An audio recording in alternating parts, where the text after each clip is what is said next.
Hi guys, அஸ்ஸலாமு அலைக்கும். Match ட்ரிக்குன்னு உங்களுக்கு ரொம்ப பிடிக்குமா?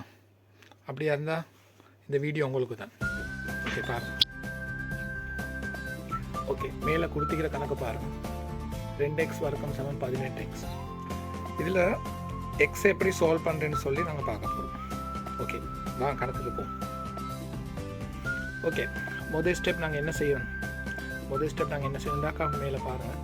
முதல் ஸ்டெப் வந்து ரெண்டு பக்கம் வந்து ரெண்டால் பிரிக்கக்கூடிய நம்பராக இருக்குது. ஸோ நாங்கள் என்ன செய்ய போகிறோம், ஃபஸ்ட்டு ரெண்டால் பிரிக்க போகிறோம். ரெண்டால் வெட்டி ரெண்டையுமே தாக்க போகிறோம்.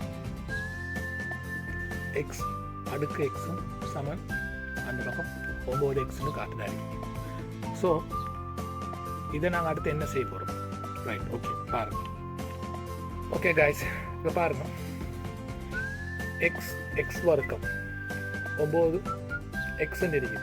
இப்போ எக்ஸ் எல்லாத்தையும் ஒரு பக்கத்துக்கு கொண்டு போகிறது நாங்கள் என்ன செய்யணும்னாக்கா, நாங்கள் என்ன வச்சுக்கோங்க, 9ஓட இருக்கிற எக்ஸை வந்து இல்லாமல் ஆக்கும். அப்போ அந்த எக்ஸை வந்து நாங்கள் சமனுக்கு அங்கால கொண்டு போகிறோம்னாக்கா எடுக்கப்பட்ட ஒரு எண்ணொன்றை நாங்கள் இல்லாமல் ஆக்கணும் மாதிரி இருந்தால் பிரிக்கணும்னு சொல்லி எக்ஸால் ரெண்டு பக்கமும் பிரிக்கிறது.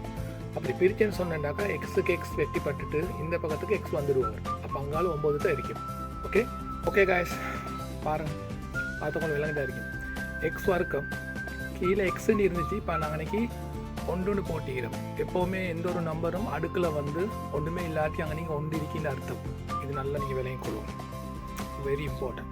ஸோ அந்த பக்கம் நம்பர்ஸாக பேசிருச்சு. இப்போ நாங்கள் அடுத்த ஸ்டெப் என்ன செய்ய போகிறோம்னாக்கா, இந்த எக்ஸில் ஒன்று மேலே எக்ஸ்ன்னு இருக்கிறத வந்து நாங்கள் ஒரே வசதியாக எழுதுறதுக்கு நாங்கள் என்ன செய்ய போகிறோம், பிரித்தல், அதாவது ரெண்டுக்கும் நடுவில் பிரித்தல் மார்க் இருக்கிறது வந்து கீழே உள்ள எண்களை வந்து நாங்கள் அந்த ஒன்றுன்னு சொல்கிறது வந்து மேலே அப்படியே கொண்டு போனோம்னாக்கா சய உண்டு அப்படின்னு சொல்லி வரும். அதாவது எக்ஸோட எக்ஸில் சய உண்டு. அப்போ கீழே என்ன நடக்க போகுது, அந்த எக்ஸ் இல்லாமல் போக போகுது.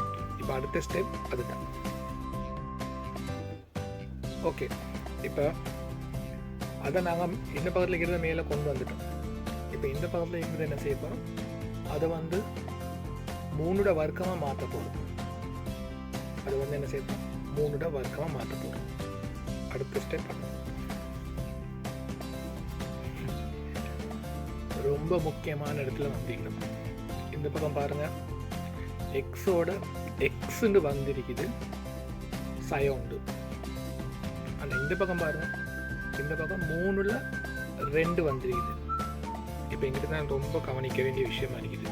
இன்னைக்கு மேக்ஸ் மேலே மேக்ஸ், ஆனால் இங்கால 3 தான் இருக்குது. இப்போ இந்த 3 மேலே 2 நிற்குது. இப்போ நாங்கள் இந்த 2 என்ன செய்ய போகிறோம்னா, 3லிருந்து 1 கழிக்கிறோம் அப்படின்னு சொல்லி நாங்கள் கதையை மாற்ற போகிறோம். அப்போ கீழே 3 மேலே 3. அப்போ இந்த பக்கத்தில் கீழே மேக்ஸ் மேலே மேக்ஸ் அப்படி ஒரு கதையாக நாங்கள் மாற்ற போகிறோம். அடுத்த ஸ்டேஜ் ஆகித்தான் இங்கே தான் வெரி வெரி இம்பார்ட்டன்ட். இங்கே தான் லாஜிக் இருக்குது. நான் இதை ஸ்டெப் பை ஏன்னா சொல்கிறேன்னாக்கா உங்களுக்கு இந்த கணக்கு வந்து ஸ்டெப் பையாக போகலாம். அடுத்தடுத்த கணக்கு செய்ய போகலாம். இன்ஷால்லா உங்களுக்கு பெஸ்ட்டாக வரும்.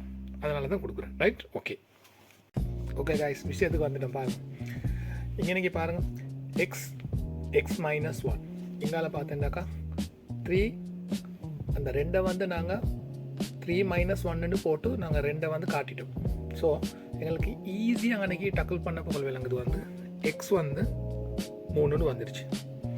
You got it. ஓகே, உங்களுக்கு இந்த கணக்கு நல்லா கிளியராக விளங்கிக்குன்னு நினைக்கிறேன். மிச்சம் விளங்க இல்லைன்னு சொன்னால் திரும்ப ஸ்டெப்பாக கொஞ்சம் அதை பார்த்து தெரிஞ்சுக்கோங்க. இந்த மாதிரி கணக்கு நீங்கள் படிக்கணும்னு சொல்லிதாக்கினாக்கா கொஞ்சம் என்னையை ஃபாலோ பண்ணுங்கள். நீங்கள் கொஞ்சம் மேத்ஸில் இன்ட்ரெஸ்டிங்காக ஆகிடுங்க. ஸோ x = 3ன்னு சொல்லி கண்டுபிடிச்சாச்சு.